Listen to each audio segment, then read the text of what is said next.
Hello, I'm still in my underground lair, and I needed to post another video very quickly because I needed to finish up things about the election of 1856. Hello again, guys.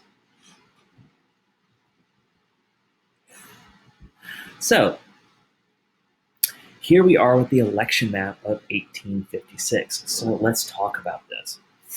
So, last time, I kind of ended on the note that the southern states were politically isolated. I know it doesn't look like that because the Democratic Party took hold of the South and many states in the North, indicating that swing states, states that can go for one party or another, are not a new thing. So many free states voted for the Democratic Party that said, hey, let's just let the people decide. So many people were kind of okay with just passing off the issue. But if you look here, the Republican Party took 38% of the vote. I know it doesn't seem like much, but it is kind of a big deal. If the Know Nothing Party hadn't run, they would be at 46% of the vote. Very, very close to taking the Electoral College, the electoral vote. Kind of like a point system for who gets to be president. Now, down here, the Know Nothing Party kind of split the popular vote, but the Democrats only took 45% of the popular vote. So less than half of the people in the country actually voted Democrat. And then if you look here, this is a rather large number. 33% of the popular vote went to the Republican Party.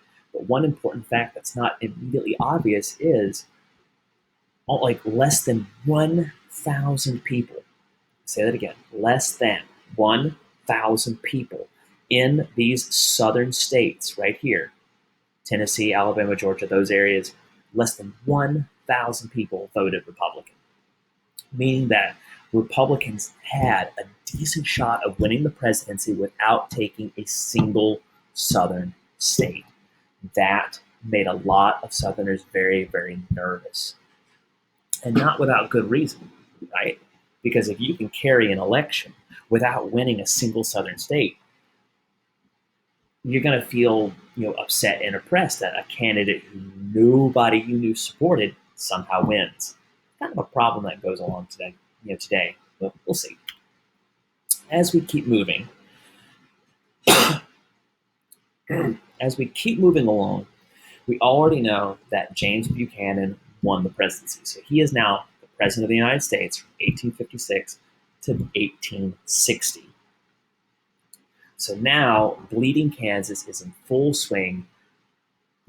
Hundreds, if not thousands of people are dying in Kansas over this course of 5 years. So they're trying to come up with a solution. The first solution is the Lecompton Constitution in 1857. So just very quickly, it was a pro-slavery constitution drawn up from people in Missouri who were trying to govern Kansas.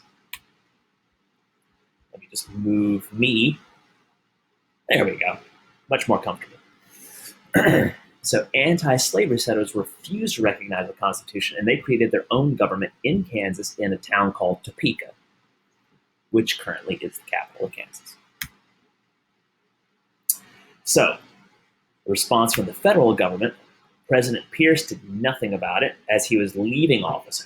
President Pierce was leaving office, and Buchanan was coming into office. There's that weird transition period, which was a lot longer back then. So, we keep going. President Buchanan asked Congress to accept the Lecompton Constitution, but they did not want to. Feel free to pause here if you need to write down these responses, because we're moving right along.